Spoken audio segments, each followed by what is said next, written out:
எல்லாருக்கும் வணக்கம். இன்னைக்கு நமக்கு யார் சாப்பாடு கொடுக்காங்கன்னா, இலங்கையைச் சேர்ந்த ராமையா மற்றும் ராமலட்சுமி. அவங்களுடைய 33வது திருமண நாளை முன்னிட்டு நமக்கு சாப்பாடு கொடுக்காங்க. அது யார் கொடுக்காங்கன்னா, அவங்களுடைய பையன் வெங்கட், அவங்களுடைய பொண்ணு பிரேமா 2 பேரும் சேர்ந்து நமக்கு சாப்பாடு கொடுக்காங்க.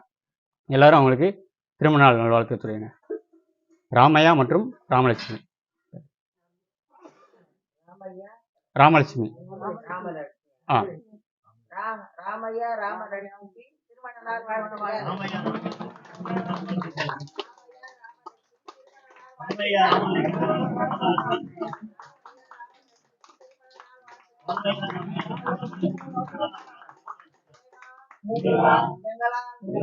மாற்ற முடியாததை ஏற்றுக்கொள்ளும் மனப்பக்குவமும் மாற்றக்கூடியதை மாற்றும் துணிவும் இவற்றினை பாகுபடுத்தி அறிய ஞானமும் தந்தருவாய்.